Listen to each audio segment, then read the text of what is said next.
Haleluya.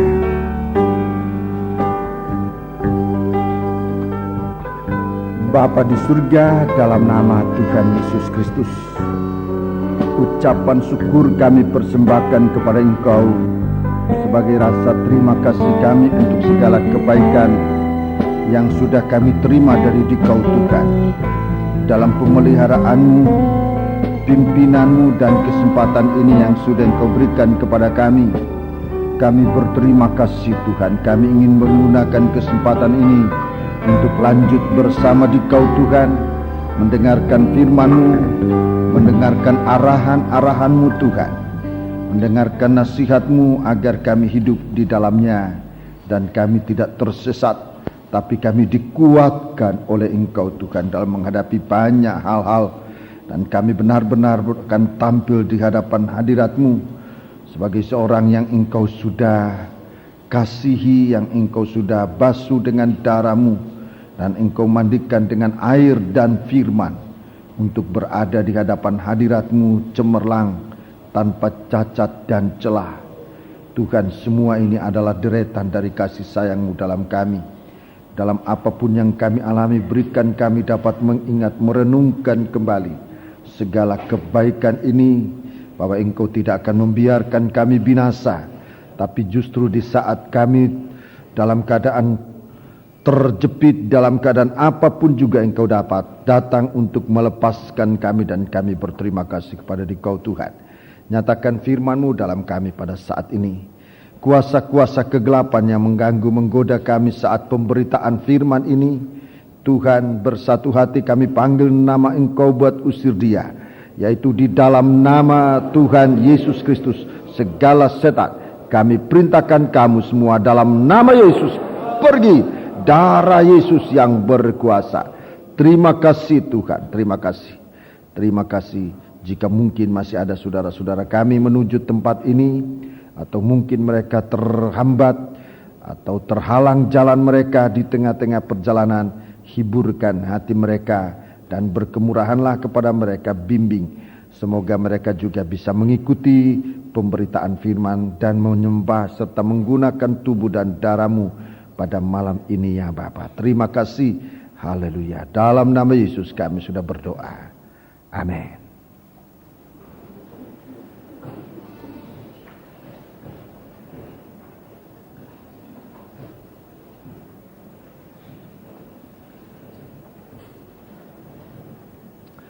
Sidang jemaat yang dikasihi Tuhan, saya menyampaikan salam sejahtera dan selamat berbahagia dalam menerima sabda Tuhan dalam nama Tuhan Yesus Kristus.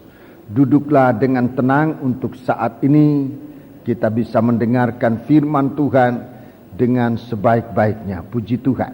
Tuhan ada di tengah-tengah kita dan Dia menghiburkan kita sekalian. Dia memberikan kekuatan agar kita tidak menjadi anak Tuhan yang gugur dan kalah, tapi kita adalah satu kehidupan yang diberkati oleh Tuhan.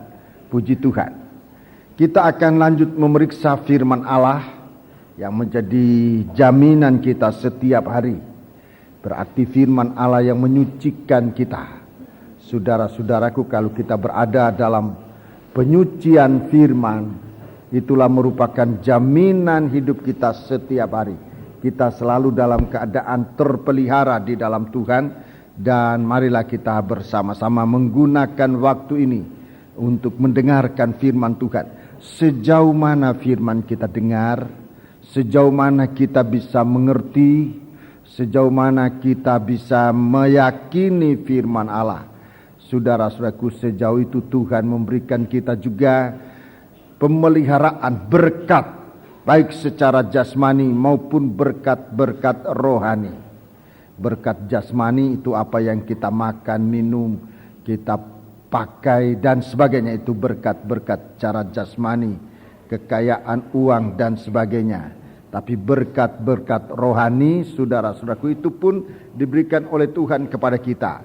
Suatu kerinduan untuk berbakti kepada Tuhan, itu berkat rohani.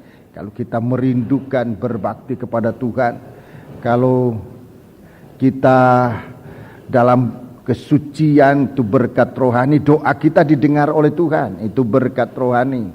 Pelayanan kita berkenan di hadapan Tuhan. Ibadah kita, ibadah yang diberkati oleh Tuhan. Jadi baik berkat jasmani Tuhan berikan kepada kita lewat firman-Nya, berkat rohani juga demikian. Kalau kita memiliki firman, pelayanan kita pasti merupakan pelayanan yang berkenan di hadapan Tuhan. Marilah kita akan bersama-sama membaca dalam kitab Wahyu. Kita sudah sampai dengan ayat yang ke-11. Kita sudah mulai dengan ayat 12 membacanya, tapi malam ini kita akan baca kembali untuk kemudian akan mengikuti penguraian firman Allah ini. Wahyu pasal 21 mulai ayat 12 sampai ayat 14 dan ayat 18. Mari tolong dibaca. Dan temboknya besar lagi tinggi. Ya, temboknya besar lagi tinggi. Ini berarti agung betul, ya, agung, tinggi, besar. Kalau orang dikatakan orang itu tinggi besar, wah itu ada sesuatu keistimewaan. Wah orangnya tinggi besar, ada keistimewaan. Entah apanya yang menarik, kekuatannya, penampilannya. Di sini tembok ini disebut juga temboknya besar lagi tinggi. Tinggi besar, jadi gagah betul, ya. Tinggi besar, gagah betul. Mari kita baca. Dan pintu gerbangnya 12 buah. Pintu gerbangnya 12 buah. Dan di atas pintu-pintu gerbang itu ada 12 malaikat. Dan di atasnya tertulis nama ke-12 suku Israel. Iya, jadi tiap pintu gerbang ini punya malaikat, saudara-saudaraku. Dan di atas dari malaikat ini ditulis, jadi malaikat ini diberi nama sesuai dengan suku bangsa Israel. 12 nama dipikul, ditanggung oleh malaikat ini. 12 nama dari Israel itu berada dalam tanggungan dari malaikat ini. Malaikat ini bertanggung jawab atas 12 nama dari suku Israel. Tolong diperhatikan apa ini yang tidak beres.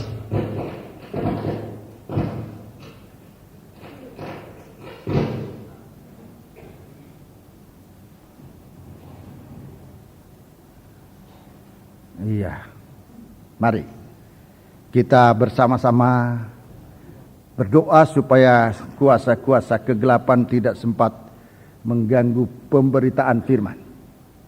Mari kita perhatikan, jadi tembok Yerusalem ini ada pintu-pintu gerbangnya, saudara-saudaraku, dan pintu gerbang ini sungguh-sungguh merupakan suatu kenyataan. Ada malaikatnya, dan malaikat ini menanggung nama dari 12 suku bangsa Israel. Nama-nama dari suku-suku ini ditanggung oleh malaikat ini. Setiap malaikat menanggung nama dari satu suku dari bangsa Israel. 12 malaikat, 12 nama. Terus di sebelah timur terdapat 3 pintu gerbang. Iya, di sebelah timur terdapat pintu gerbang. Dan di sebelah utara 3 pintu gerbang. 3 pintu gerbang. Dan di sebelah selatan 3 pintu gerbang. 3 pintu gerbang. Dan di sebelah barat 3 pintu gerbang. Di sebelah barat 3 pintu gerbang. Jadi mulai dari utara, ya, di sebelah timur, ya, timur, utara, selatan, dan barat. Baca 14. Dan tembok kota itu mempunyai 12 batu dasar. Ya, tembok kota itu mempunyai 12 batu dasar.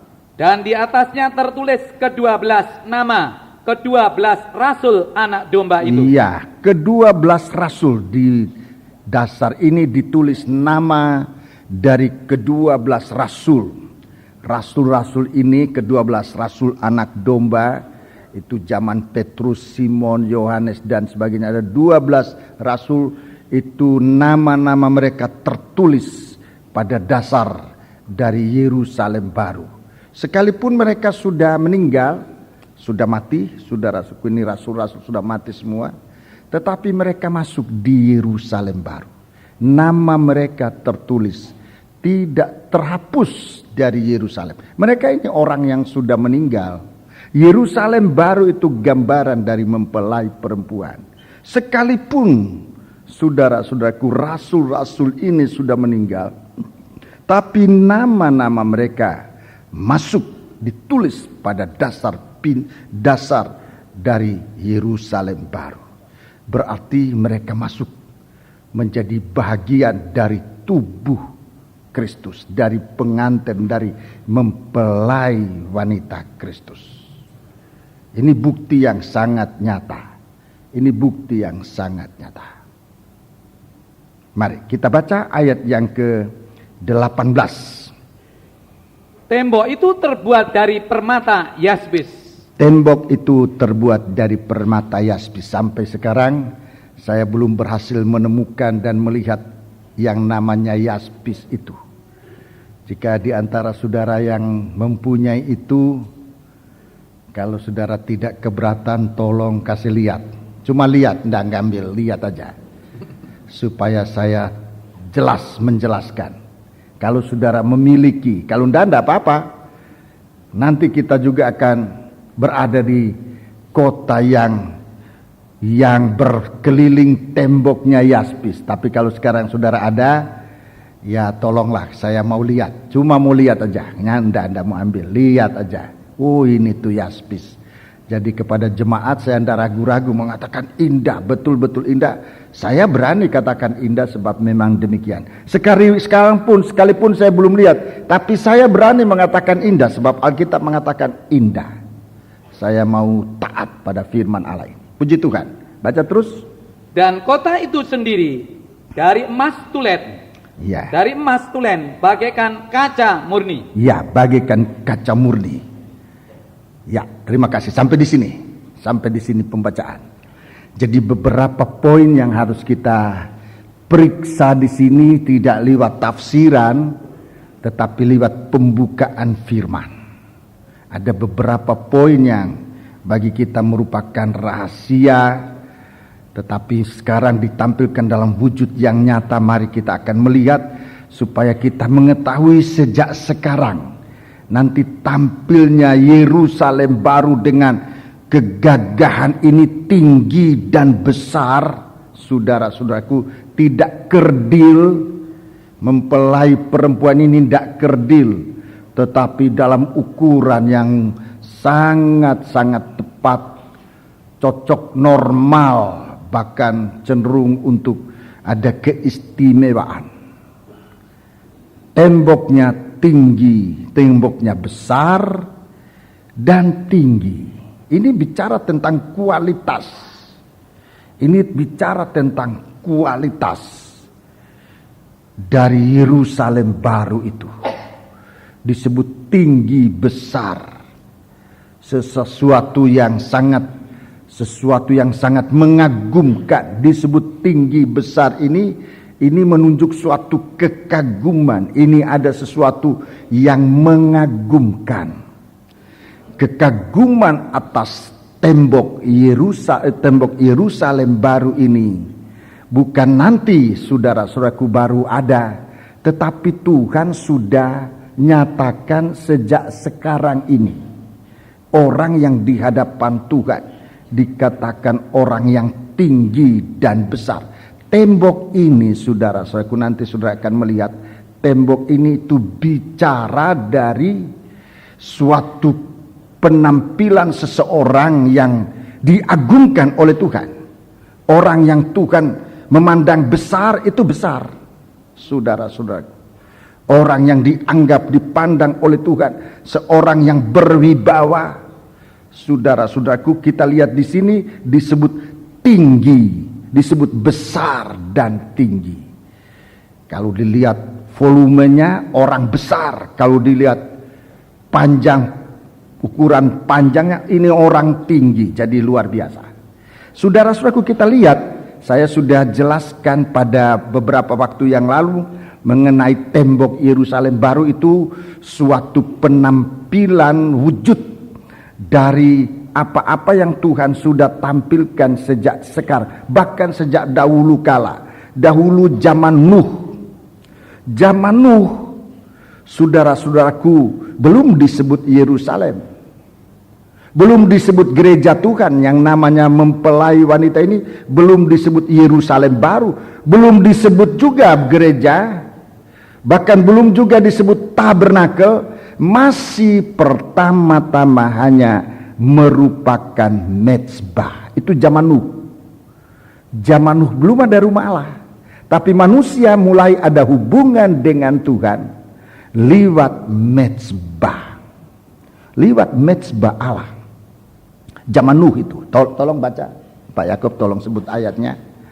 Kejadian pasal 8 ya. Ayat yang ke-20. Iya, 8 ayat 20. Kejadian 8 ayat 20. Ini tampilnya seseorang yang, atau sesuatu, dulu waktu itu masih kelihatan seperti sesuatu, tapi sebetulnya itu tampilnya seseorang.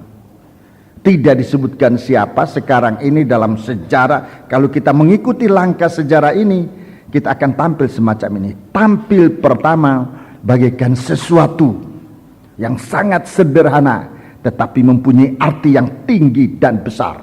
Baca. Lalu Nuh mendirikan mezbah bagi Tuhan. Mendirikan mezbah bagi Tuhan. Dari segala binatang yang tidak aram. Iya. Dan dari segala burung yang tidak aram. Iya. Diambilnyalah beberapa ekor, lalu ia mempersembahkan korban bakaran di atas mezbah itu. Iya, terima kasih. Ini mezbah. Mezbah waktu itu masih merupakan sesuatu, tetapi sesuatu yang sudah dipakai, dipercayakan. Saya lebih menggunakan istilah itu.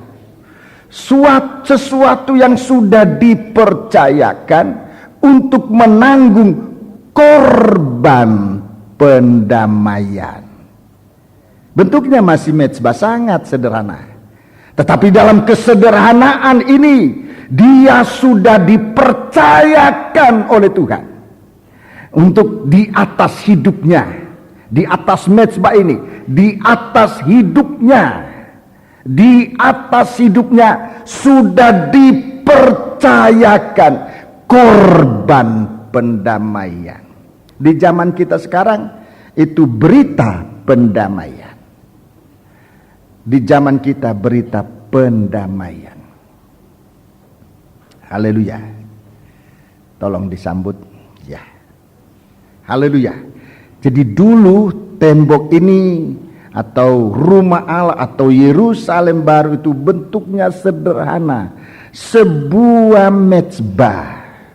Di dalam kitab Keluaran pasal 20, saudara-saudaraku, kitab Keluaran pasal yang ke-20 itu dijelaskan oleh Tuhan, saudara-saudaraku. Dijelaskan oleh Tuhan bahwa kita ini diizinkan oleh Tuhan untuk membangun kehidupan kita merupakan suatu mezbah.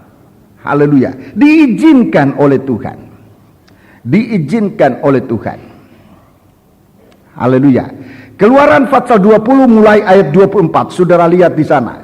Jadi satu kehidupan yang dapat dipercayakan oleh Tuhan untuk menanggung korban pendamaian, untuk dipercayakan membawakan sekarang berita pendamaian. Itu saudara-saudaraku langkah-langkah pertumbuhan menuju ke Yerusalem baru. Jemaat ini saudara-saudaraku, saudara dipercayakan untuk membawa berita pendamaian. Ini bukan biasa, ini tidak biasa. Ini diukur oleh Tuhan, tinggi dan besarnya. Haleluya. Tinggi dan besarnya. Bukan, tadi dalam pembukaan dikatakan bukan oleh gagah, bukan oleh kekuatan manusia, tetapi oleh roh Tuhan. Mari kita baca ayat yang ke-24. Kau buatlah bagiku mezbah dari tanah. Ya, mezbah dari tanah. Dan persembahkanlah di atasnya korban bakaranmu dan korban keselamatanmu, kambing dombamu dan lembu sapimu. Ya, jadi manusia biasa. Tanah ini mezbah dari tanah itu menunjuk pada manusia biasa. Tidak ada keistimewaan. Manusia biasa. Manusia biasa yang mau dibangun oleh Tuhan, mau dipakai oleh Tuhan untuk membawa berita pendamaian ini. Haleluya. Di tengah-tengah bangsa yang berdosa, kaum yang jahat, kaum yang berdosa, bahkan najis sampai bibir dan mulutnya. Di sana Tuhan panggil Yesaya. Yesaya ditampilkan, dan waktu itu Yesaya ketakutan. Aku ini di tengah-tengah bangsa yang najis, yang kotor bibir dan mulutnya. Tapi Tuhan mengerjakan, membentuk satu kehidupan untuk dapat diutus. Dan sesudah itu Tuhan bertanya, siapa akan kuutus? Siapa akan kuutus? Yesaya ini tahu tugasnya untuk membawa berita ini, bahwa untuk membawa berita itu seakan tidak ada orang mau mendengar. Siapa yang bisa mendengar berita kami? Siapa yang bisa mendengar berita kami? Sesuatu yang tidak menarik di tengah-tengah dunia yang berdosa itu. Berita yang kita bawa, berita pendamaian, seakan tidak menarik, saudara-saudara. Tapi Yesaya dalam kesadaran semacam itu dia katakan, Tuhan, utuslah kami. Apa yang dibawa utama oleh Nabi Yesaya? Korban pendamaian.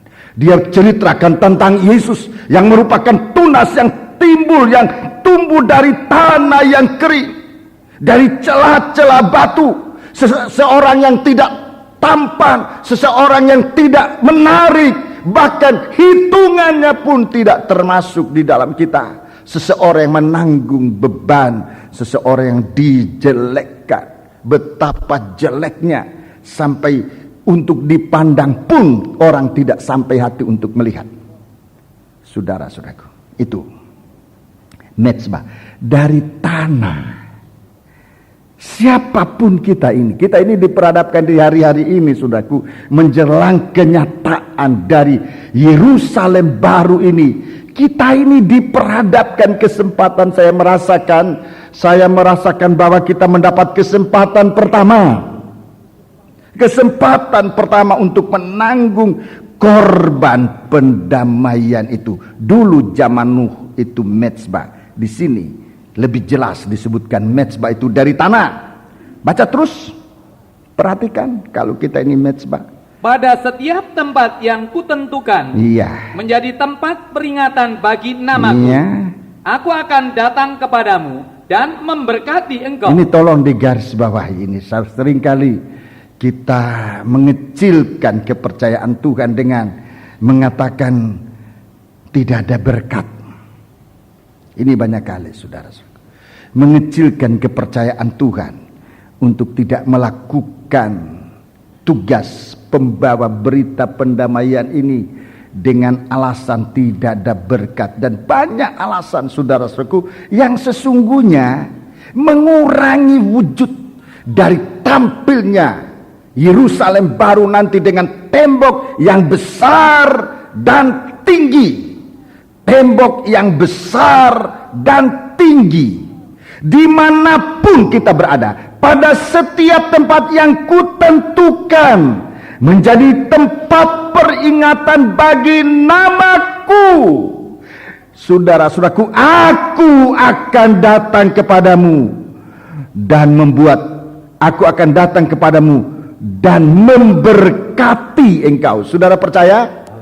Saudara percaya? Dimanapun Tuhan utus kepada kita, Tuhan tidak merugikan kita, tidak. Saya mengatakan ini sebab baru saja kita pergi ke suatu tempat yang tidak menurut perhitungan kita di sana akan banyak macam-macam, tapi nyatanya diberkati oleh Tuhan. Dimanapun tempat yang kutentukan, untuk menjadi tempat peringatan bagi namaku, di sana aku akan datang dan memberkati engkau. Tidak usah takut, saudara-saudaraku. Kenyataan sampai hari ini sudah sekian banyak kali pengutusan ini terjadi. Tuhan tidak merugikan sidang jemaat ini. Sampai sekarang ini Tuhan masih memelihara sidang jemaat ini. Sudah berapa banyak korban yang kita korbankan, harta benda dan sebagainya, waktu cuti dan sebagainya. Sudah terlalu banyak. Tahun ini rasanya sudah tidak ada cuti lagi. Sudah habis, saudara-saudaraku. Tapi kita masih diperhadapkan satu kepercayaan. Bukan untuk jalan-jalan, tidak. Tapi saudara perhatikan, kemanapun di mana tempat untuk aku taruh peringatan namaku. Kita ke sana untuk menaruh nama Tuhan diperingati, saudara-saudara, sebagai saksi bahwa Tuhan telah melawati tempat itu. Agar daerah dimanapun kita berada, sebagai suatu mezbah yang merasakan, atau satu mezbah, satu kehidupan yang dipercayakan untuk menanggung berita pendamaian ini, selalu diikuti dengan berkat Tuhan, selalu diikuti dengan berkat Tuhan. Ini yang ditulis dalam Alkitab. Ayat yang ke-25, ayat 25, coba saudara lihat tadi, tanah masih mudah dibentuk. Tanah itu masih mudah dibentuk. Mau dijadikan segi empat, mau dijadikan apa saja. Kalau mezbah dari tanah ini masih agak gampang dibentuk. Ayat 25. Tetapi jika engkau membuat bagiku mezbah dari batu. Mezbah dari batu ini agak repot ini. Mezbah dari batu. Mezbah dari batu ini modelnya, bentuknya tidak beraturan. Modelnya dan bentuknya tidak beraturan, dan untuk membentuk batu itu tidak gampang. Itu tidak gampang. Membentuk batu itu tidak gampang. Baca terus. Maka jangan engkau mendirikannya dari batu pahat. Ya, jadi jangan dipahat. Terus. Sebab apabila engkau mengerjakannya dengan beliung, maka engkau melanggar kekudusannya. Iya, terus. Juga jangan engkau naik tangga ke atas ke mezbahku, supaya auratmu jangan kelihatan di atasnya. Ya, terima kasih. Jadi di sini batu. Batu ini bicara kehidupan orang. Ini bukan biasa. Ini orang luar biasa tapi ke bawah. Luar biasanya tidak di atas, bukan istimewa karena hebat, bukan. Justru karena mungkin dia bekasnya penjahat atau orang yang tidak punya keahlian khusus, orang biasa, bahkan cenderung orang bodoh. Kalau halusnya lugu itu sebetulnya bodoh. Kekurangannya ada, banyak kekurangannya. Bicaranya terbalik-balik juga. Satu waktu di Nias saya terima, mohon didoain sakit istri. Loh, apa ini sakit istri? Sakit istri, jangan sudah pikir sakit istri, sakit apa itu? Istrinya sakit, tapi terbalik nyebutnya. Mohon didoakan, mohon didoakan.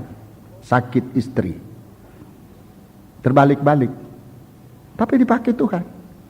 Dengan keluguannya itu, dia datang begitu, ucapannya begitu. Saya percaya waktu didoakan istri orang ini sembuh. Dia datang dengan keluguannya. Doa tidak usah dibuat-buat sedemikian rupa. Dengan segala kebodohan kita pun, sampai saya selalu katakan, kalau sudah tidak sempat berdoa, sebut nama Yesus dengan iman. Jangan memperindah yang sudah memang jelek di hadapan Tuhan. Datang sejujur-jujurnya, ngaku, Tuhan, aku ini sesungguhnya tidak layak untuk melayani Engkau. Ngaku.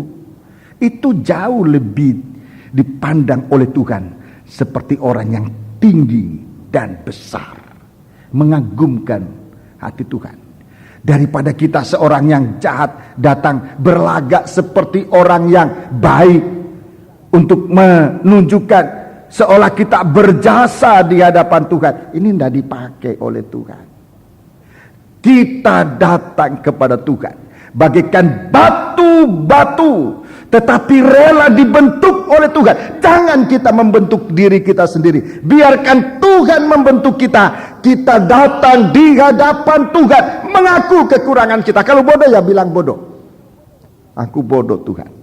Seperti Nabi Yesaya mengatakan, aku hidup di tengah-tengah bangsa yang kotor dan najis bibir. Tapi justru saat itu Tuhan menyucikan Nabi Yesaya. Dia dipercayakan secara langsung domba yang menjadi korban penebusan dosa seisi dunia. Dia beritakan. Jadi ini kualitas dari tembok Yerusalem baru nomor 1. Orang itu dapat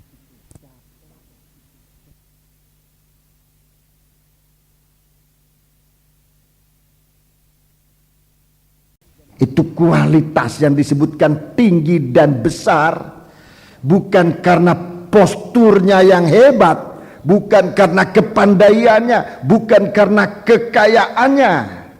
Sekalipun itu memang banyak kali dibutuhkan postur yang dan sebagainya. Tetapi yang di sini diukur oleh Tuhan, dia adalah orang itu dapat dipercaya. Siapa yang bisa dapat dipercaya? Orang yang mengaku, orang yang rela mengaku kekurangannya, mengaku keadaannya yang tidak layak. Ini orang dapat dipercaya. Lebih daripada orang yang datang merasa pandai, merasa hebat dengan perkataan yang muluk-muluk tetapi faktanya nggak ada. Ini sudah dipakai oleh Tuhan. Ini orang yang dapat dipercaya. Sekalipun dia tanah liat biasa, orang biasa. Bahkan sekalipun dia orang yang tadinya diragukan oleh manusia, tetapi dia mengaku di hadapan Tuhan dengan sejujur-jujurnya kepada Tuhan. Tuhan yang membentuk dia menjadi tembok Yerusalem yang besar dan tinggi. Haleluya. Ditaruh di atas gunung yang juga gunung yang besar lagi tinggi. Ini hebat. Jadi ini pengalaman pertama seseorang yang nanti akan dijejerkan oleh Tuhan menjadi tembok Yerusalem baru. Orang yang dapat dipercaya. Ini pertama. Yang kedua, zaman Musa. Zaman Musa, saudara-saudaraku, sudah ada rumah Allah, di mana Allah turun di tengah-tengah bangsa Israel, namanya kemah suci atau tabernakel. Kemah suci atau tabernakel.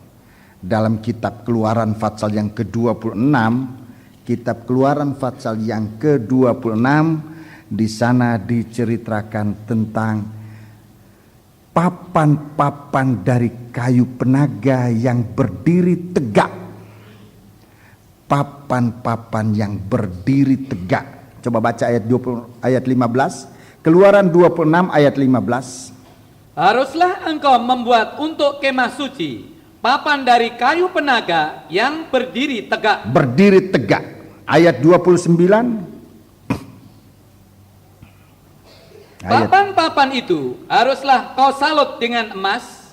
Gelang-gelang itu haruslah kau buat dari emas sebagai tempat memasukkan kayu-kayu lintang itu. Dan kayu-kayu lintang itu haruslah kau salut dengan emas. Ya, saya singkatkan saja ini. Ini dari kayu. Dari kayu. Juga masih ditandai dengan kelemahan. Dari kayu. Dari kayu. Kayu penaga, saudara-saudaraku, yang justru menggambarkan manusia berdosa. Kayu penaga ini manusia yang hidup dalam daging yang ditandai dengan dosa. Tetapi di sini kita lihat dia disalut dengan emas. Dia disalut dengan emas. Dia berdiri tegak.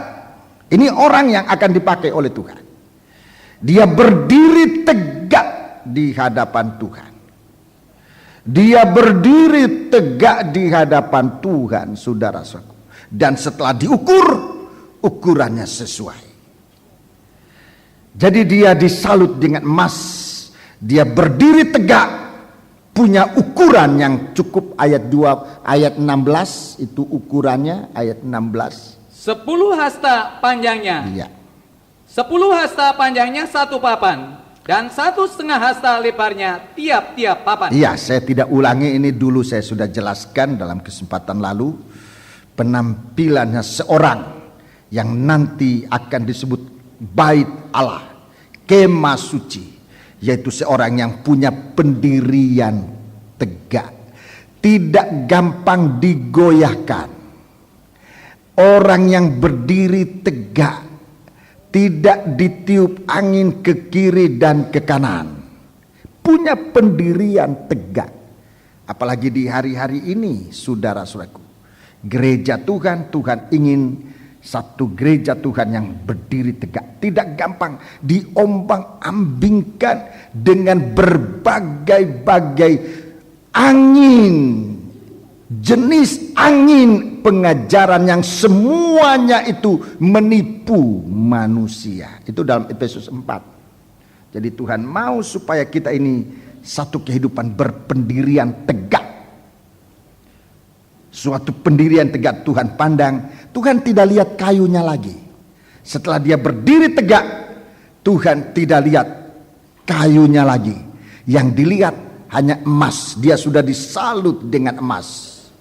Dia sudah disalut dengan emas. Emas ini kesucian ilahi.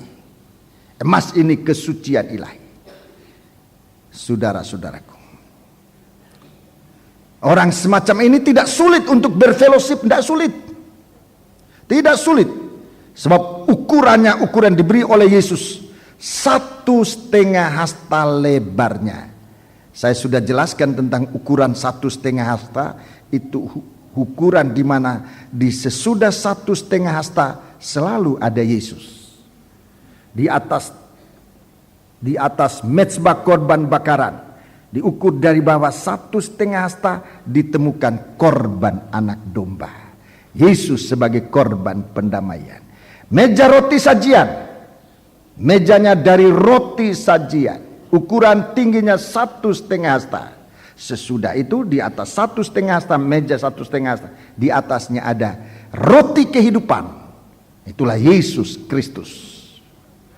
Di ukuran dari dalam ruangan suci, ukuran dari tabut perjanjian juga 1,5 hasta tingginya. Di atas tabut perjanjian ada tutupan pendamaian Tuhan Yesus Kristus sebagai mempelai laki-laki. Ini 1,5. Sekarang papan-papan, setiap papan lebarnya 1,5 hasta. Sesudah 1,5 sekarang arah ke samping, ada papan yang lain. Sesudah 1,5 hasta ada papan yang lain. Dan Tuhan katakan, semua orang-orang ini adalah aku sendiri. Apa yang kamu lakukan kepada saudaraku yang hina ini, engkau lakukan itu bagiku. Itu tubuh Kristus, anggota tubuh Kristus, sesama anggota tubuh Kristus. Kita tidak iri hati, kita tidak berselisih, kita berdiri tegak. Tidak sulit untuk dijejerkan dengan papan-papan yang lain. Saudara-saudaraku, tidak ada keributan, tidak ada tuding menuding. Saudara-saudaraku, menganggap dirinya yang paling suci, tidak ada. Menganggap orang lain jelek, nggak ada. Menganggap orang lain tidak murni, cuma kita yang murni, itu nggak ada. Dia berdiri tegak, dia perhatikan pendiriannya. Memang nanti di mana itu, di Yerusalem baru ini ada batu dasar. Saya juga akan jelaskan nanti, ada batu dasar.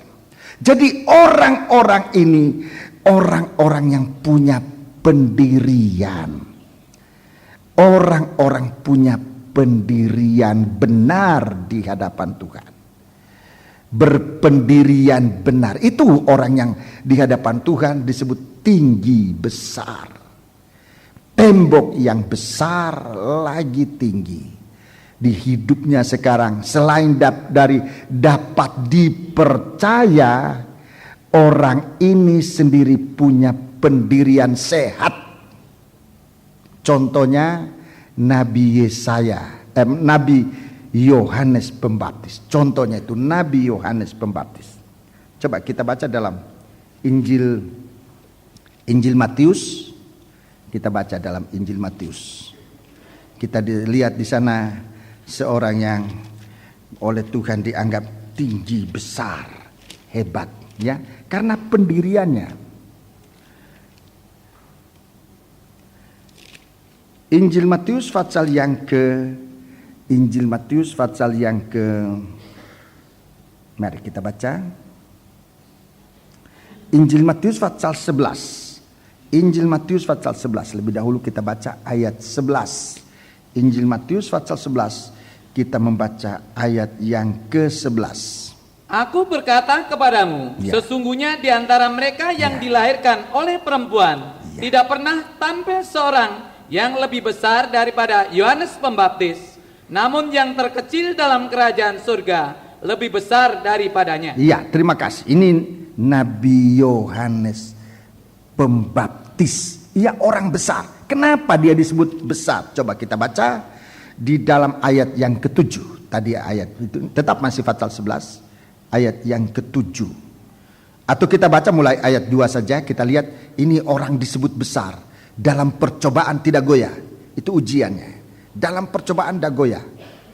Mari kita baca ayat 2. Di dalam penjara, Yohanes mendengar tentang pekerjaan Kristus, lalu menyuruh murid-muridnya bertanya kepadanya, engkaukah yang akan datang itu, atau haruskah kami menantikan orang lain? Iya, terus Yesus menjawab mereka, pergilah dan katakanlah kepada Yohanes, apa yang kamu dengar dan kamu lihat. Orang buta melihat, orang lumpuh berjalan, orang kusta menjadi tahir, orang tuli mendengar, orang mati dibangkitkan, dan kepada orang miskin diberitakan kabar baik. Dan berbahagialah orang yang tidak menjadi kecewa dan menolak aku. Iya, Yohanes dalam percobaan berat. Bahkan nanti dalam pasal 14 dia punya kepala dipancung dalam penjara ini. Jadi dalam percobaan ini bukan cuma berat, tapi hukumannya itu semakin berat sampai nanti dipancung kepalanya. Bukan semakin hari hukumannya dikurangi, tetapi semakin berat sampai nanti kepalanya dipancung. Sebab di sini kita lihat dalam percobaan itu dia tidak tinggalkan Tuhan. Justru di saat percobaan ini dia ingin mengenal Yesus secara jelas. Dan Tuhan tidak menyembunyikan dirinya. Kasih tahu kepada Yohanes. Kasih tahu kepada saat dalam percobaan itu. Dia menerima pengenalan kepada Kristus Yesus dengan jelas. Kalau tadinya Yohanes mengenal Yesus dalam tugasnya, dalam posisinya. Dalam posisinya. Dia kenal Yesus dalam posisinya. Waktu dalam baptisan air, waktu dia sedang membaptiskan orang dan Yesus datang. Ini dalam Injil Yohanes pasal yang pertama. Saudara baca di sana. Yesus datang. Yohanes mengenal. Ada tanda-tanda pengenal. Yohanes mengenal waktu Yesus datang. Dan dia katakan, lihat anak domba Allah yang mengangkut dosa manusia. Yohanes kenal lebih dari yang lain-lain posisi Yesus sebagai korban pendamaian. Sebagai korban pendamaian, dia tahu betul dia adalah anak domba yang nanti menanggung dosa manusia. Dia tahu Yesus. Sekarang dia dalam percobaan. Saudara-saudaraku, dia dalam percobaan. Dia tidak mau jatuh dalam percobaan itu. Dia dalam percobaan ingin mengetahui. Dan dia tidak ragu-ragu menyuruh orang bertanya kepada Yesus. Dan apa yang dijawab oleh Yesus? Tuhan tidak menampilkan dirinya sebagai seekor anak domba Allah. Tetapi Tuhan tunjukkan, saudara-saudaraku, Tuhan tunjukkan kegiatan Yesus. Kasih tahu kepada Yohanes, orang buta melihat, orang lumpuh berjalan, orang kusta menjadi tahir, orang tuli mendengar, orang mati dibangkitkan, dan kepada orang miskin berita kabar baik diberitakan. Yesus menampilkan dirinya dalam suatu aktivitas pengenalan kita kepada Yesus. Dalam posisinya sebagai juru selamat kita sudah tahu. Bahkan kita sudah mempelajari posisinya sebagai mempelai laki-laki. Tapi satu perkara yang Tuhan ingin kita alami, aktivitas Kristus dalam hidup kita. Ini yang akan membuat pendirian kita kokoh teguh. Berapa banyak anak-anak Tuhan tahu Yesus itu juru selamat, tetapi dia tidak pernah mengalami aktivitas Yesus dalam hidupnya. Dia tidak mengalami. Dia tahu dia juru selamat, tetapi pekerjaan Yesus sebagai juru selamat dalam kehidupannya banyak kali dia tidak alami.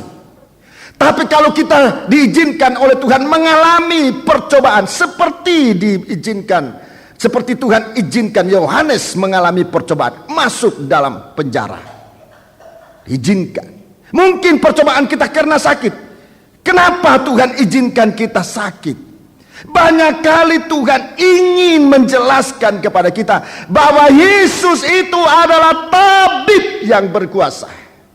Waktu ia menyembuhkan kita, kita menjadi kenal dia, Yesus tabib. Kita kenal posisinya, kita disembuhkan, kita mengenal kuasa kegiatannya sebagai seorang tabib. Tahu.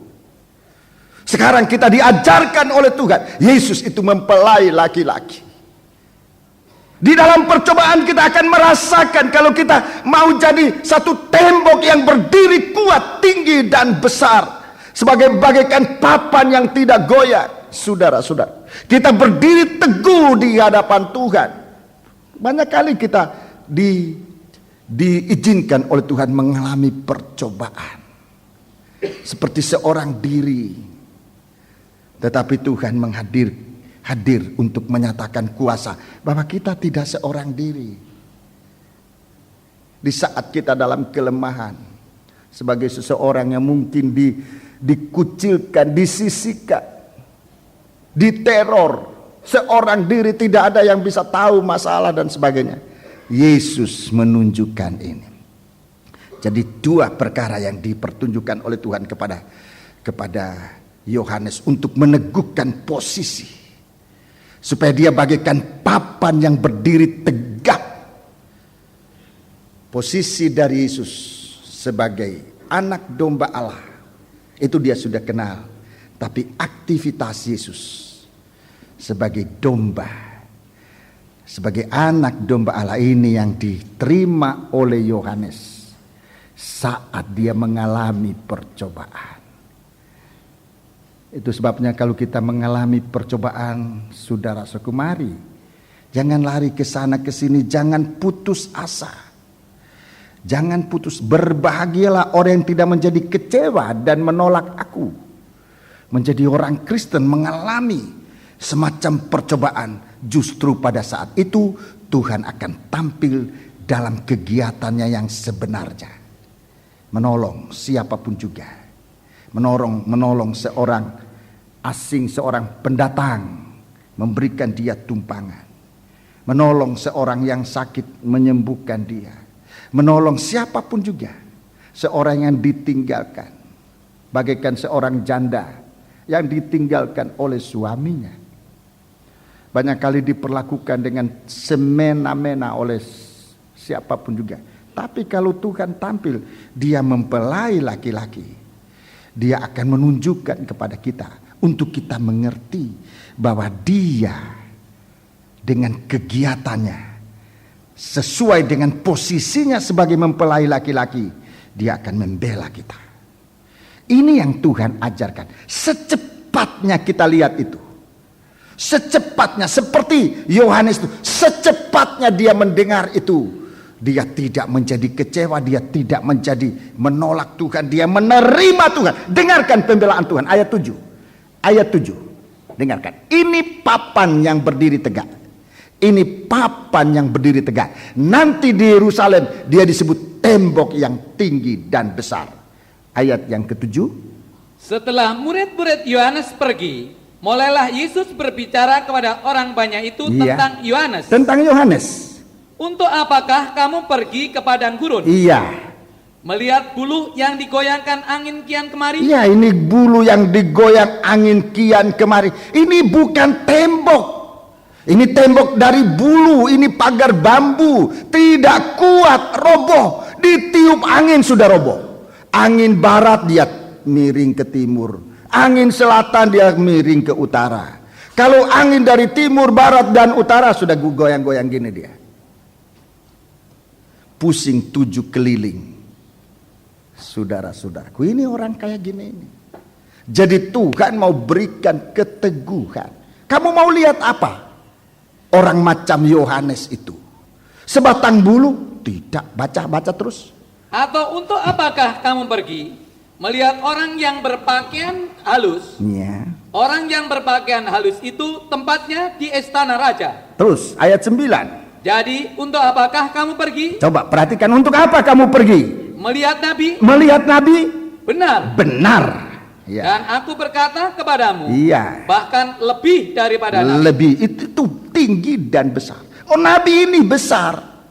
Yohanes setelah dia memiliki Yesus, mengenal Yesus dalam posisinya, mengenal Yesus dalam aktivitasnya, Yohanes dikatakan lebih daripada seorang nabi, menjadi orang yang besar. Baca terus. Karena tentang dia ada tertulis, Iya. lihatlah, Iya. aku menyuruh utusanku mendahului engkau. Ia akan mempersiapkan jalanmu di hadapanmu. 11. Aku berkata kepadamu, sesungguhnya di antara mereka yang dilahirkan oleh perempuan, Iya. tidak pernah tampil seorang yang lebih besar daripada Yohanes Pembaptis. Terus. Namun yang terkecil dalam kerajaan surga lebih besar daripadanya. Yohanes dikatakan tinggi besar. Ini Yohanes.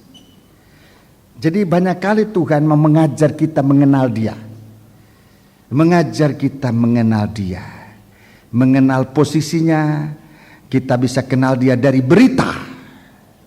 Yohanes juga mengenal Yesus sebab Roh Kudus sudah memberitakan kepada dia.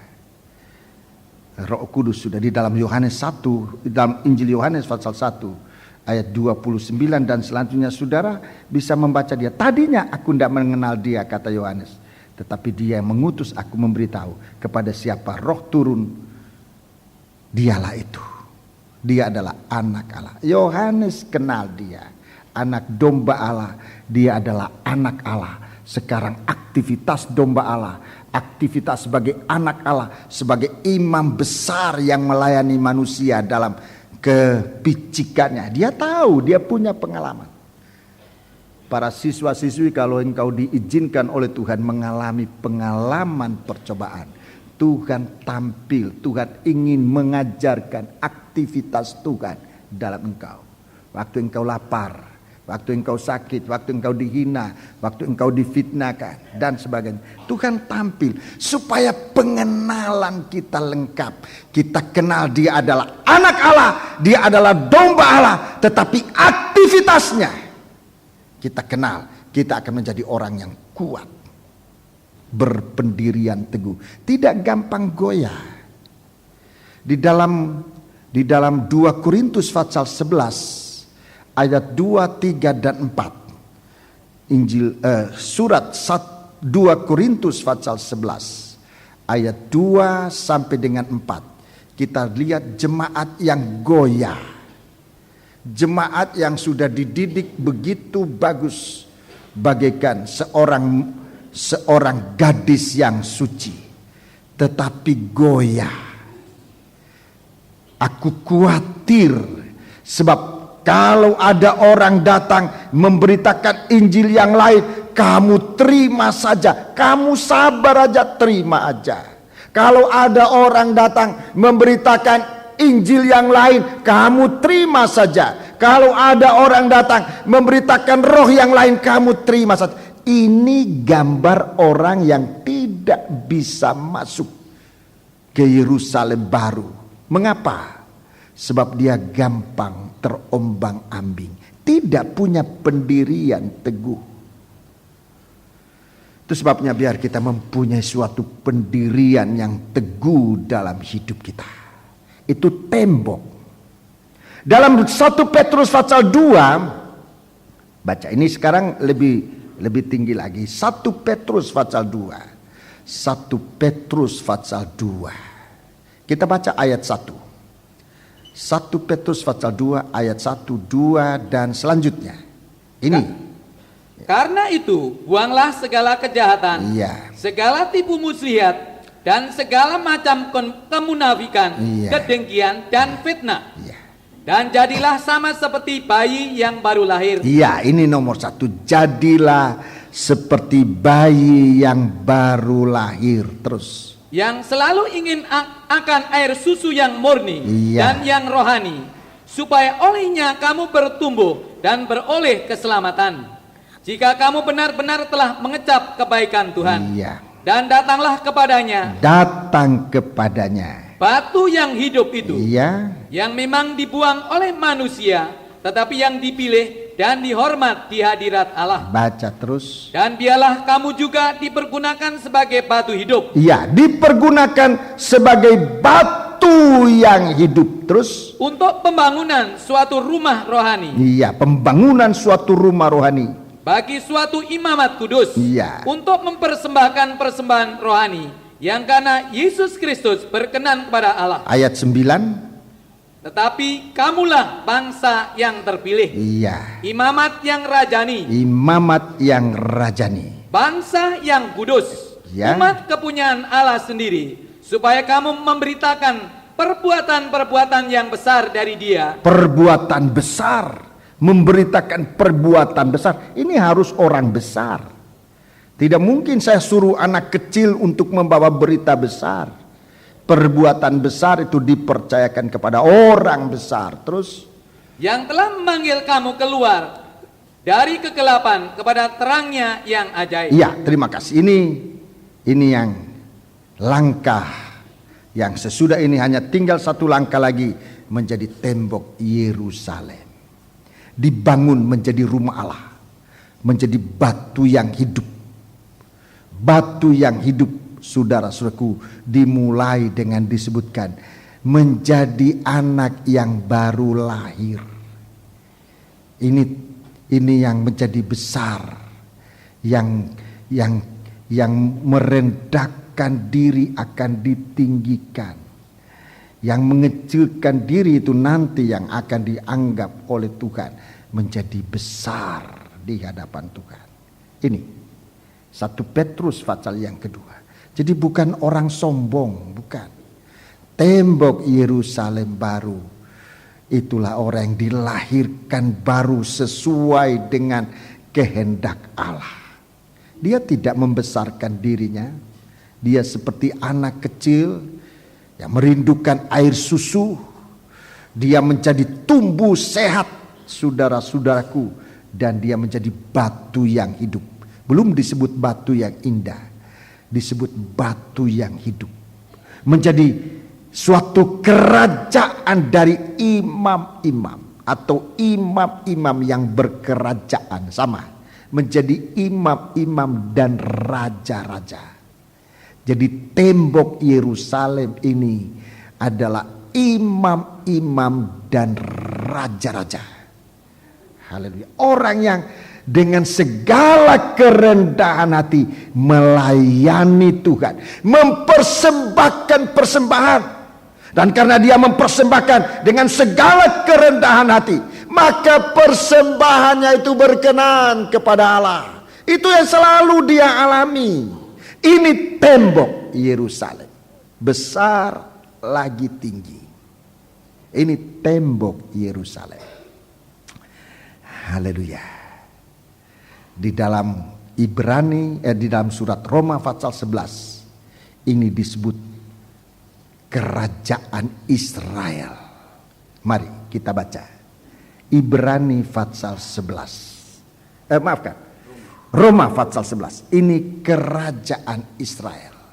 Ini yang nanti tampil menjadi mempelai wanita. Jadi gambar mempelai wanita itu Yerusalem baru nanti menjadi satu kehidupan, saudara-saudaraku, itu gambaran dari orang Israel.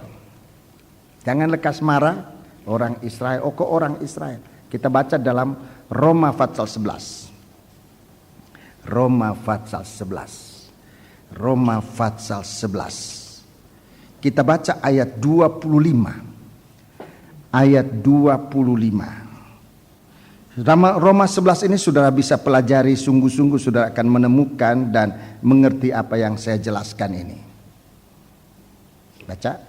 Sebab saudara-saudara, supaya kamu jangan menganggap dirimu pandai. Supaya jangan menganggap dirimu pandai. Aku mau agar kamu mengetahui rahasia ini. Mengetahui rahasia ini, rahasia. Baca. Sebagian dari Israel telah menjadi tegar. Sebagian dari orang Israel secara jasmani telah menjadi keras hati.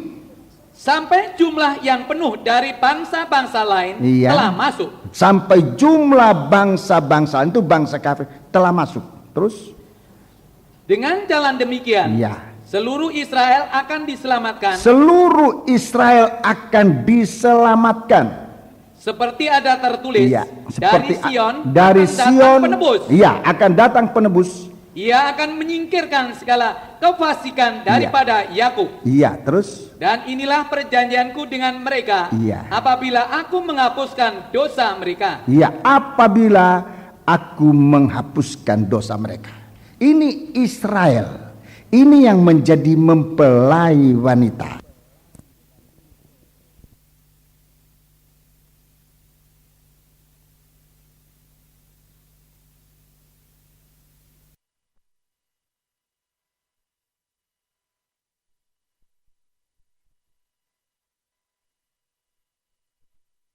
Dalam Yerusalem baru itu disebut nama-nama suku Israel. Tidak ada suku orang Batak, orang Jawa, orang apa disebut. Tidak ada. Suku Israel.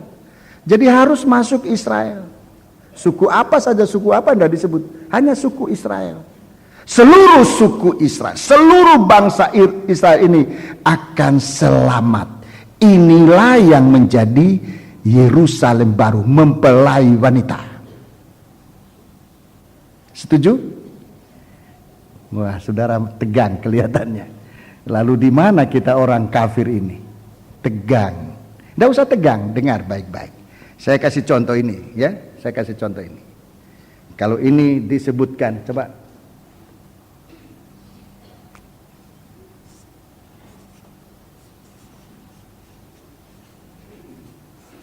Nah.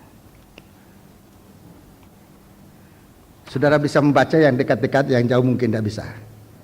Saya tulis apa ini? Israel. Ini harusnya yang mendapat janji menjadi mempelai wanita. Coba lebih baik baca dalam Yesaya 54 ayatnya disebutkan. Ini yang menjadi mempelai. Israel ini. Ya. Tolong baca. Ayat Fatsal 54 ayat 5. Sebab yang menjadi suamimu ialah Dia yang menjadikan engkau. Tuhan semesta alam namanya. Yang menjadi penebusmu ialah Yang Maha Kudus, Allah Israel. Yang disebut Allah seluruh bumi. Jadi orang Israel. Ini Fatsal 54 ini janji, tolong baca ini. Perjanjian damai dengan Sion. Perjanjian damai dengan Sion, dengan Israel. Tuhan janji kepada Israel, Dia yang akan menjadi mempelai. Ini Israel. Tetapi dikatakan di sini sebagian Israel ini menjadi tegar hati, menjadi keras. Saudara lihat di sini semua supaya mengerti. Israel ini menjadi keras. Sebagian Israel ini gugur. Sebagian Israel ini gugur, tidak percaya Tuhan, kehilangan janji Allah, tinggal segini. Tuhan belum akan menerima Israel separuh ini menjadi mempelai wanitanya. Ayat di sini, ayat yang ke-25 jelas, sampai jumlah yang penuh dari bangsa-bangsa lain. Itu siapa bangsa lain itu? Bangsa kafir. Bangsa kafir. Ini tadi Israel yang sudah jatuh. Ini diisi kembali oleh orang kafir. Jadi orang kafir ini dipanggil oleh Tuhan. Di situ ada orang Batak, orang Jawa, orang Manado, orang Ambon, orang Belanda, orang apa saja. Dipanggil oleh Tuhan. Kalau di sini tinggal apa yang sudah baca? AL, Isr, nggak ada. Nah ini yang kita harus isi.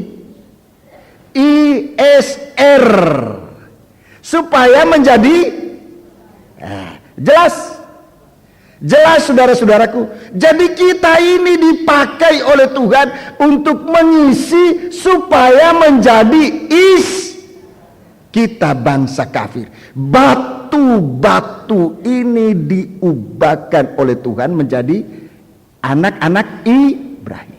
Kita ini menjadi kembali. Kalau nanti bangsa kafir ini sudah cukup jumlahnya, sudah kembali tertulis Israel, berhentilah pekerjaan pembentukan tubuh Kristus. Jadi saudara-saudaraku, kita ini sekarang masih mendapat kesempatan untuk masuk. Waktunya nanti dalam gerakan Roh Kudus hujan air, kesempatan bangsa kafir tertutup. Kesempatan di dalam ayat yang ke 23, Roma Fatsal 11 ayat 23, Israel ini juga nanti ada yang kembali. Orang Israel ini juga nanti ada yang kembali. Itu gerakan Roh Kudus hujan air untuk mengembalikan bangsa Israel. Mengembalikan bangsa Israel. Di saat itu kesempatan orang kafir sudah tertutup. Kalau kita sudah kembali menjadi satu kesatuan, sudah bisa tertulis Israel. Inilah menjadi mempelai wanita. Ini gereja yang disebut mempelai wanita. Itu yang digambarkan sebagai seorang wanita, saudara-saudaraku. Ini. Jadi di situ ada segala suku, bangsa dan bahasa. Kegenapannya saudara bisa lihat dalam kitab Wahyu Fatsal 7 dulu saya sudah jelaskan. Wahyu Fatsal yang ke-7 di majalah yang sudah keluar itu ya, sudah keluar. Di majalah yang hitam itu, majalah kabar mempelai, saudara bisa baca. Saya sudah jelaskan. Jadi itulah Israel. Itu tembok. Itu tembok dari Yerusalem baru itu dalam Wahyu Fatsal 21. Di sana sudah tampil saudara-saudaraku, tidak lagi dia disebut apa tadinya? Mezbah, tidak lagi disebut papan, tidak lagi disebut apa? Batu hidup, tetapi sudah indah bagaikan yaspis. Sudah tembok yang indah. Jadi pembentukan itu mulai dari hari-hari yang dulu sekarang ini sampai waktunya nanti akan berhenti. Kalau kita gunakan kesempatan hari-hari ini, saudara-saudara, kita berbahagia saat nanti kita akan ditampilkan di antara batu-batu yang tersusun. Di Yerusalem baru itu batu tembok yang besar. Mari kita kembali Wahyu Fatsal 21. Semoga yang saya jelaskan ini saudara bisa ikuti tentang tembok Yerusalem. Itu gereja Tuhan yang merupakan Israel yang rohani. Jadi bukan Israel zaman dulu, bukan, tapi Israel yang rohani. Itu sama dengan gereja Tuhan dalam satu kesatuan. Puji Tuhan.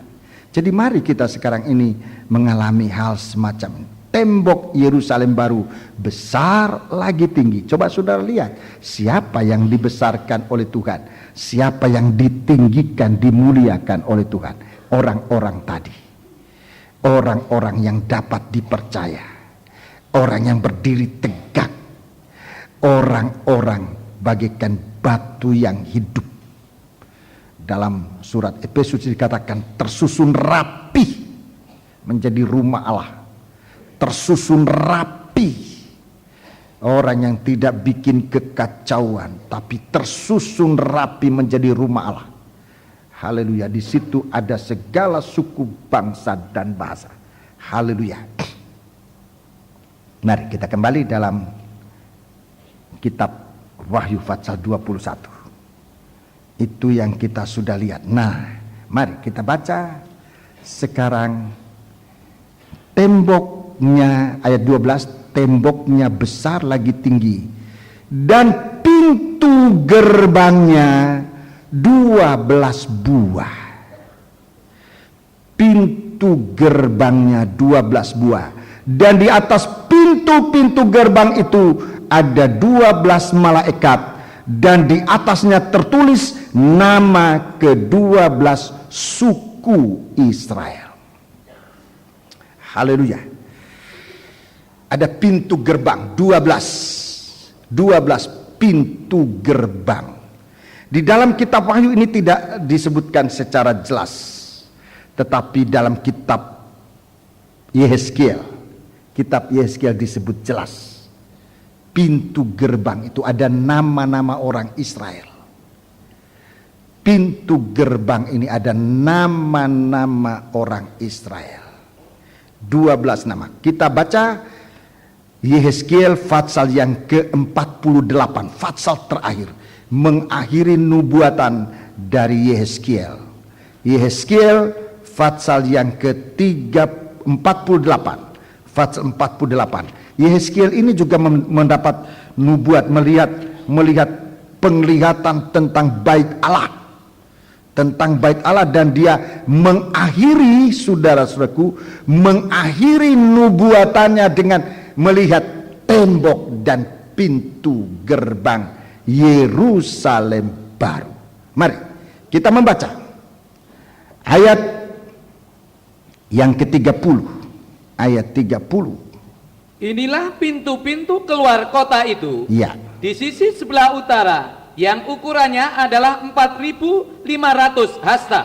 Terdapat 3 pintu gerbang. Ya, terdapat pintu gerbang. Dalam ayat yang ke-13, kalau saya tidak salah tadi dalam kitab Wahyu itu disebut sebelah timur, sebelah barat, sebelah utara, sebelah selatan. Ada pintu-pintu gerbang. Ada 12 pintu gerbang. 3 kali atau 4 kali 3 pintu gerbang. Baca terus 31. Terdapat 3 pintu gerbang. Terdapat pintu gerbang, yaitu pintu gerbang Ruben. iya, ini pintu gerbang Ruben. Dalam bagian utara ada pintu gerbang Ruben, Pintu gerbang Yehuda. pintu gerbang Yehuda.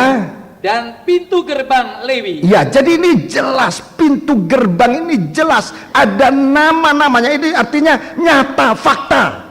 Jadi bukan bayangan tapi fakta. Orang Ruben, orang Yehuda, orang Lewi. Baca terus. Sebab pintu-pintu gerbang kota itu disebut menurut nama suku-suku Israel. Pintu gerbang itu disebut menurut nama suku-suku Israel. Terus Di sisi sebelah timur, di sisi sebelah timur, yang ukurannya 4.500 hasta, iya, terdapat 3 pintu gerbang juga. iya, terdapat pintu gerbang juga, Yaitu pintu gerbang Yusuf, Yusuf, pintu gerbang Benyamin, pintu gerbang Benyamin, dan pintu gerbang Dan. dan pintu gerbang Dan.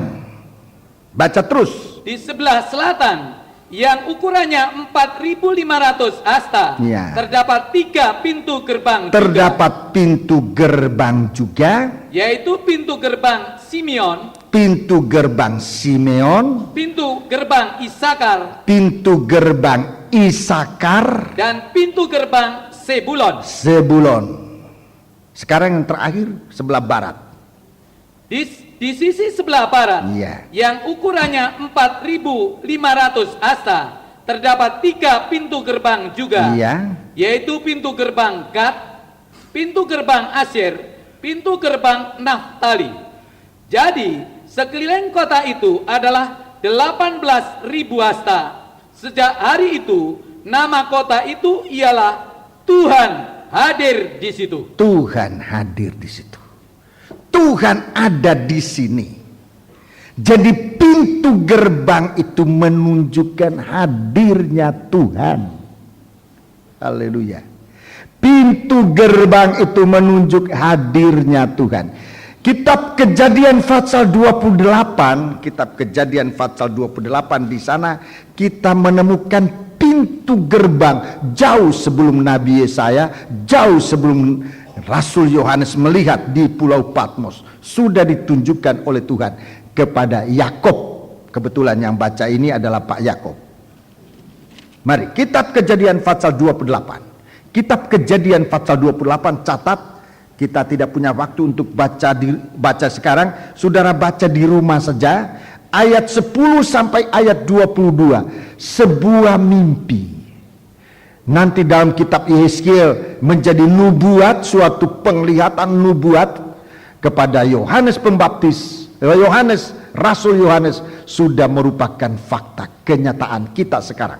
Mari kita membaca ayat 12. Baca secara cepat.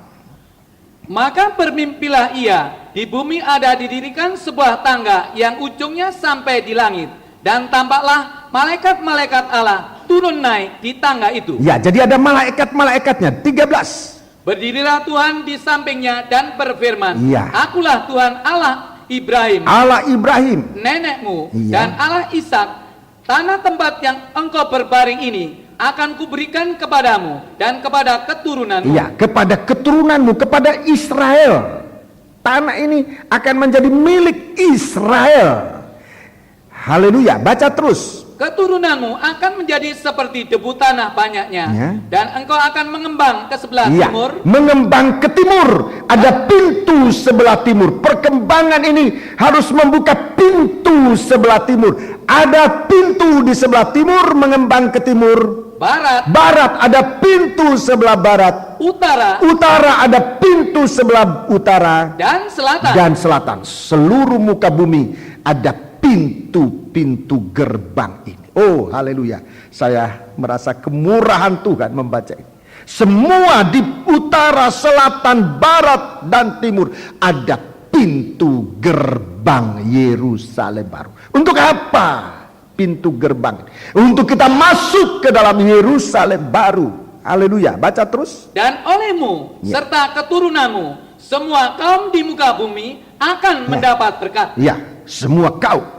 Pintu dari kota itu, tempatnya segala bangsa di muka bumi akan masuk dan mendapat berkat. Baca ayat 16. Ketika Yakub bangun dari tidurnya, berkatalah ia, sesungguhnya Tuhan ada di tempat ini. Tuhan ada di tempat ini.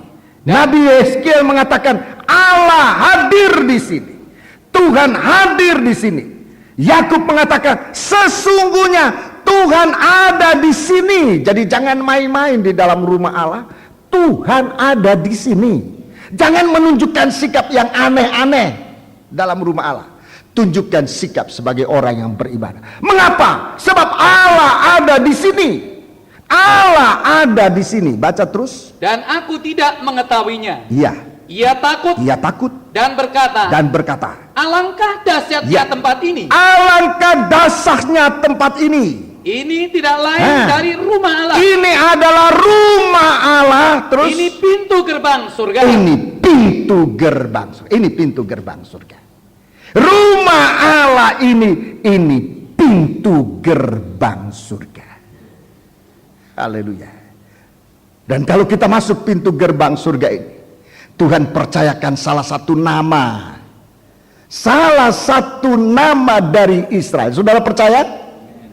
Jadi kalau kita masuk di dalam gereja Tuhan percayakan kita salah satu nama. Saudara-saudaraku, di timur ada nama. Saudara, kalau kita kebetulan orang di bumi bagian utara itu ada Ruben, Yehuda, Lewi.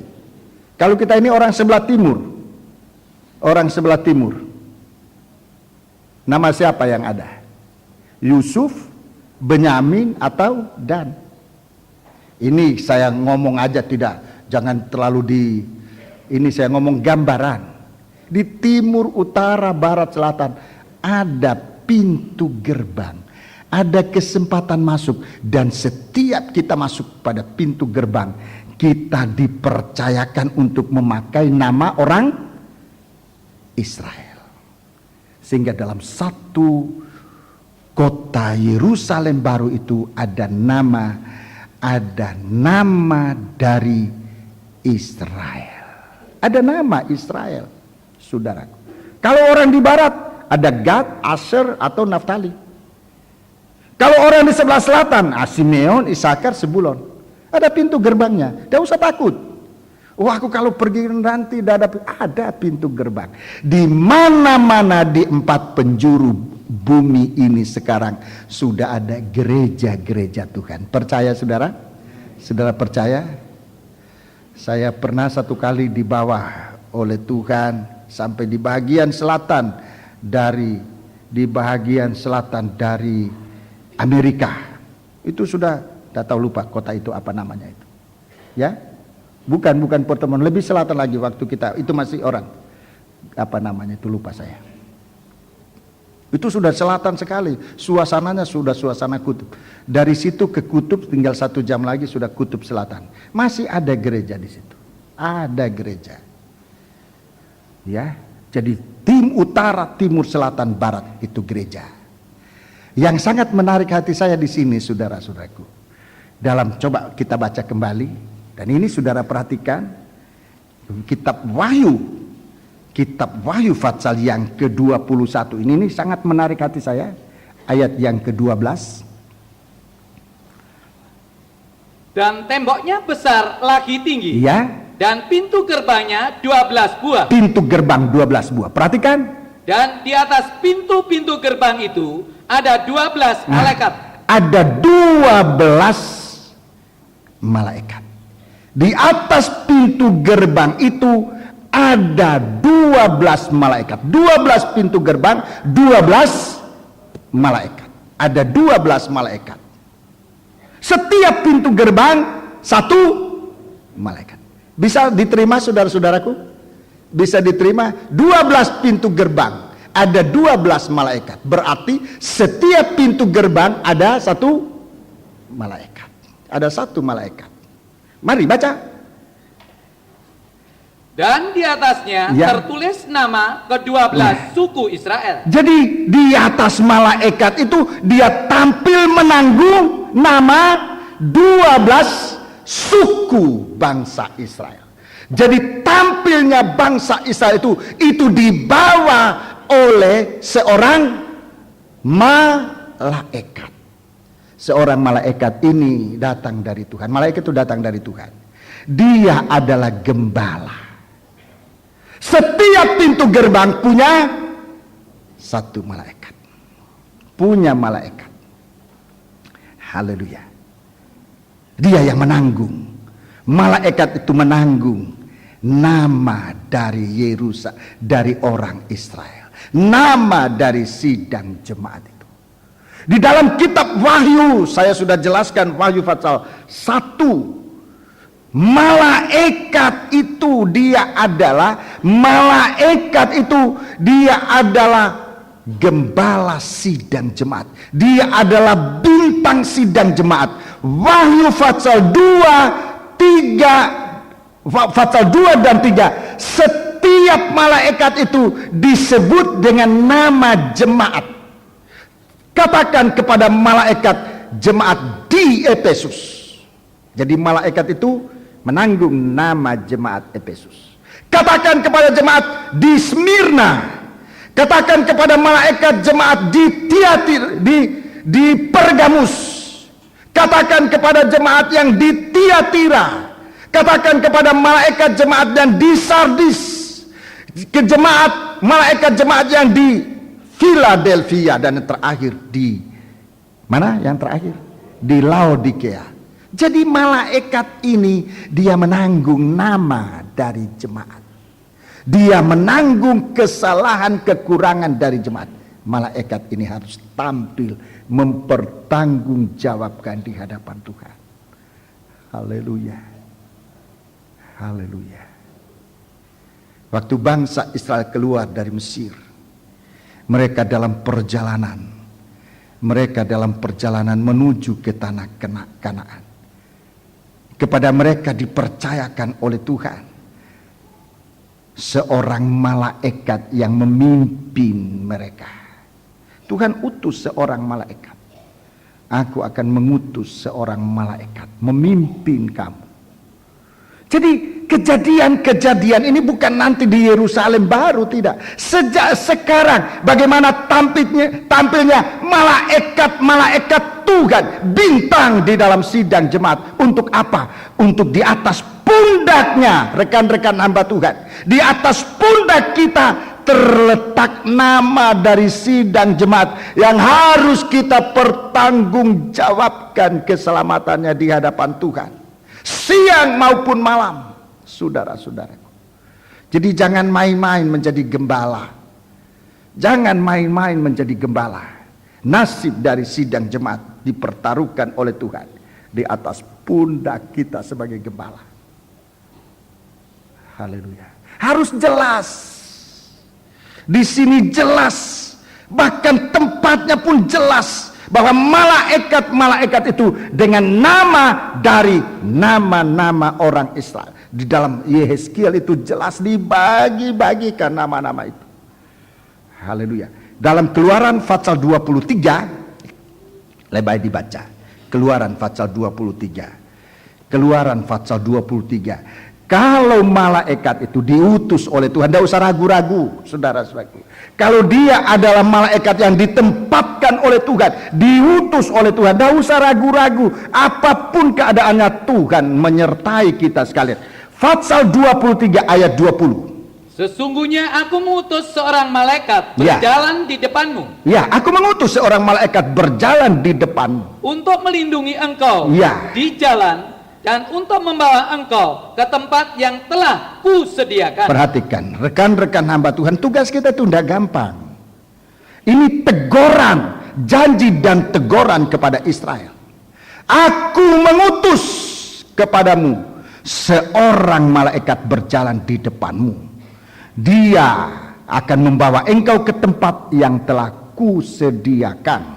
Dia akan melindungi engkau. 21. Jagalah dirimu di hadapannya. Jaga dirimu di hadapan, Tuhan ajarkan orang. Jaga dirimu di hadapannya. Dan dengarkanlah perkataannya. Dengarkanlah perkataannya. Janganlah engkau mendurhaka kepadanya. Jangan engkau mendurhaka kepadanya. Sebab pelanggaranmu tidak akan diampuninya. Sebab namaku ada di dalam dia. Iya, namaku disebut di dalam dia. Waktu kemurahan Tuhan, Tuhan bawa saya ke tempat ini. Saya mengalami waktu itu banyak tekanan dalam hidup saudara-saudaraku dan hampir tidak tahan. Tapi setiap kali saya masuk di gereja ini dan saya lihat tempat saya ditabiskan dalam nama Tuhan Yesus Kristus, itu kekuatan rasanya masuk jelas di hati saya, di hati saya. Dan saya berjanji, Tuhan yang membawa saya ke sini, hanya Tuhan itu yang dapat membawa saya keluar dari tempat ini. Kalau dia mau pakai di tempat lain, saya tetap menyerah kepada Tuhan.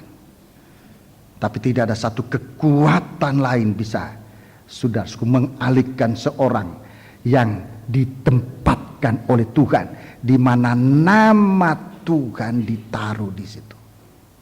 Nama Tuhan. Saya ditabiskan di sini dalam nama Tuhan Yesus Kristus pada bulan November 26 atau 27 November. 26 November. Ditabiskan di sini. 10 tahun yang lalu, saudara-saudaraku. Dan saya merasakan itu kuasa nama Tuhan. Dan bagaimana rasa tanggung jawab kepada sidang jemaat. Saudara, kalau saudara rekan-rekan hamba Tuhan jadi gembala, perhatikan tahbisanmu. Apakah dulu saudara ditabiskan dalam nama Tuhan Yesus Kristus? Itu penting sekali. Soal tahbisan tidak usah ketua umum, jangan saya dibawa ke sana kemari untuk Bisa siapa saja. Di daerah-daerah kita ada korwil, ada hamba-hamba Tuhan senior. Bahkan waktu satu sejarah saya baca, waktu pentahbisan hamba-hamba Tuhan, Bapak Pendeta Van Hessel mentahbiskan hamba-hamba Tuhan. Itu saya dengar, saya percaya itu kejadian. Sesudah dia mentahbiskan hamba-hamba Tuhan, semua sudah ditahbiskan, tinggal satu orang yang belum ditahbiskan. Siapa kira-kira yang belum ditahbiskan? Dia sudah tahbiskan semua, tinggal satu orang. Siapa yang belum ditahbiskan? Dia sendiri. Dia sendiri belum ditumpangin tangan dalam nama Yesus. Saudara tahu apa yang dia lakukan? Dia dari antara mereka yang sudah ditahbiskan itu, siapa yang paling muda? Dia yang mentahbiskan Bapak Van Hessel menjadi gembala di Surabaya sini. Saudara-saudaraku, jadi seorang hamba Tuhan itu diberi kebisaan oleh Tuhan dalam penumpangan tangan itu, untuk menumpangkan tangan. Di sini setiap imam sebelum melayani Tuhan, saya tumpangkan tangan untuk melayani Tuhan. Saudara-saudara juga tentu dari gereja mana mengalami penumpangan tangan, dan ini penting sekali. Haleluya.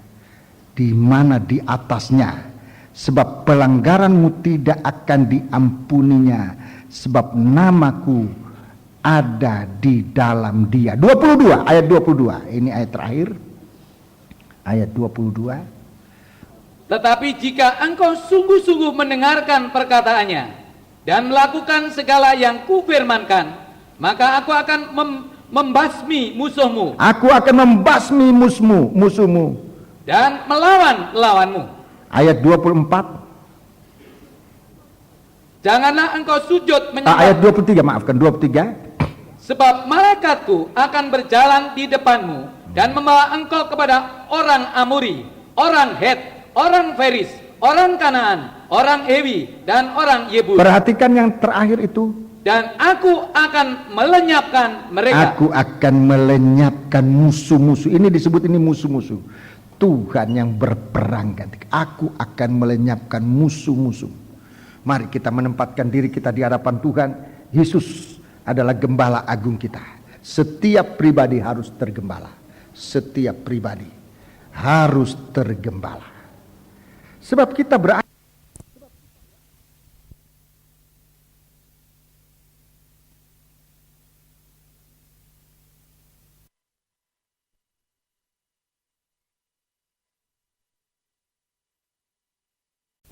kerajaan Allah di pintu gerbang Yerusalem. Tadi malam dalam Bidstone di Jalan Johor saya katakan, kalau masuk di pintu gerbang, masuk sungguhan. Jangan setengah masuk, setengah di dalam, setengah di luar. Masuk sungguh-sungguhan, ya. Di dalam rumah Allah. Benar-benar kita ada dalam rumah Allah, di dalam sidang jemaat yang digembalakan oleh Tuhan. Jadi Wahyu Fatsal 21 ini, Yehezkiel Fatsal 48, Keluaran Fatsal 23, Wahyu Fatsal 1, 2 dan 3, jelas betul kegiatan dari Tuhan untuk membawa gereja Tuhan masuk ke Yerusalem baru. Puji Tuhan. Mari kita akan menggunakan perjamuan suci. Bersama-sama kita berdiri. Psalm 58. Haleluya. Kita berdiri, kita akan menggunakan perjamuan suci. Psalm, oh betapa besar anugerahnya. Haleluya. Oh puji Tuhan. Puji Tuhan. Mari kita bersama-sama berdiri. Kita akan menggunakan perjamuan suci. Pelayan-pelayan perjamuan suci, silakan maju ke depan.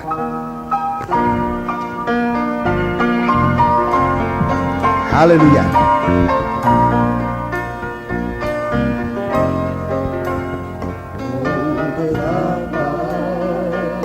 Besar anugerah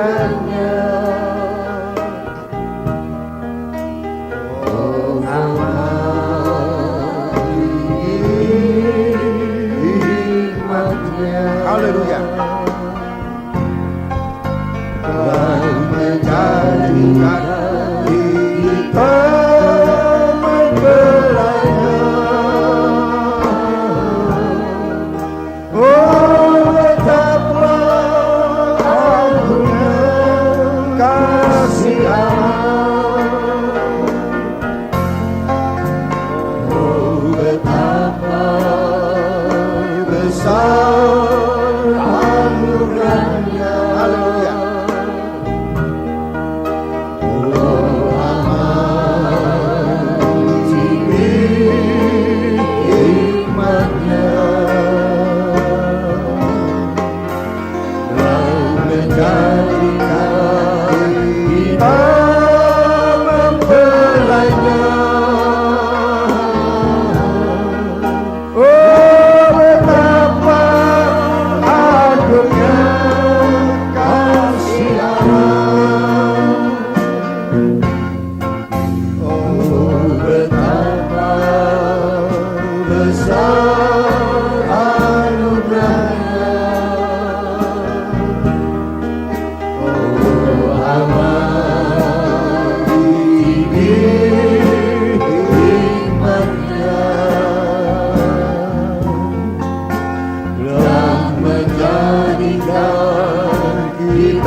Taruh di atas hatimu dengan perlahan-lahan.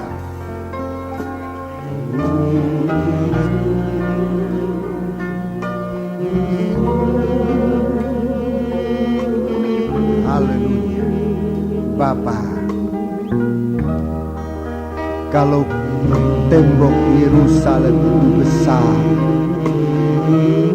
itu bukan karena kami manusia, itu hanya karena Anakmu Tuhan. Haleluya. Betapa besar anugerah-Mu. Kalau engkau memandang tembok Yerusalem itu tinggi, itu adalah hanya karena hikmat-Mu. Kalau sidang jemaat-Mu engkau jadikan besar dan tinggi, itu hanya hikmat-Mu Tuhan. Perlahan-lahan. Haleluya. Itu hanya karena anugerah dan hikmat. Tidak ada yang harus kami banggakan dari kami, kecuali Engkau Tuhan. Haleluya. Kalau kami Engkau jadikan mempelai-Mu, itu hanya keagungan kasih-Mu Tuhan. Haleluya. Ya Ramalah Pasai, ya Ramalah. Haleluya. Angkat tanganmu, sembah Dia, karena anugerahnya, karena kasih-Nya. Dia mengagungkan sidang jemaat-Nya menjadi mempelai. Diagungkan hanya karena kasih-Nya. Haleluya. Angkat tanganmu, sembahlah Allah. Haleluya. Haleluya. Haleluya. Haleluya. Haleluya. Haleluya. Haleluya. Ya Ramalah Sakalawata, ya Rabatori. Haleluya. Haleluya. Haleluya. Kalau kami ini disebut gereja-Mu, kalau kami disebut mempelai-Mu Tuhan, ini hanya karena keagungan kasih-Mu. haleluya. Yang menyelamatkan kami manusia berdosa, manusia yang tidak ada harga apa-apa, tapi Engkau sudah beli dengan darah-Mu. Engkau memberi harga yang mahal dalam kehidupan kami. Ya Rama Sakalawasa, ya Rabateri, ya Rawasaya. Haleluya, haleluya, haleluya, haleluya. Keagungan-Mu, hikmat-Mu, haleluya, haleluya. Anugerah-Mu dalam kami, ajarkan kami memanfaatkan dengan sebaik-baik. Terima kasih Tuhan, terima kasih. Sekarang kami tahu Tuhan, betapa beratnya sekalipun percobaan yang menimpa kami, betapa besarnya sekalipun musuh yang menghadang kami, Engkau jauh lebih besar. Engkau dapat mengalahkan untuk kami sekalian, dan kami akan tampil sebagai pemenang-pemenang. Terima kasih Tuhan, terima kasih, terima kasih. Ya Ramalama Sakalawasa, ya Rabaturi, ya Rawasa. Haleluya, haleluya, haleluya. Terima kasih Tuhan, terima kasih. Turunkan tangan, kuasai sidang jemaat-Mu Tuhan. Haleluya. Miliki kami menjadi milik pribadi-Mu. Engkau izinkan untuk berada di dalam hati-Mu Tuhan, menjadi orang yang Engkau kasihi, bahkan menjadi orang yang sangat Engkau kasihi. Terima kasih. Sekarang Bapa, sesudah kami mendengar firman-Mu, kami akan mengambil tubuh dan darah-Mu, akan kami makan, akan kami minum, menjadi tubuh dan darah kami, menjadi mendarah daging di dalam kami, sehingga firman ini tidak mungkin terlepas dari kami. Inilah kerinduan kami Tuhan, untuk menggunakan korban-Mu, tubuh dan darah-Mu, biar kami tetap dalam persekutuan dengan Engkau, dan tidak ada yang dapat memisahkan kami dari kasih-Mu. Terima kasih, terima kasih. Bapa, kami akan menggunakan perjamuan suci ini. Layakkan kami menerima berkat dari dalam, yang akan kami terima di dalam nama Tuhan Yesus Kristus. Haleluya, amin.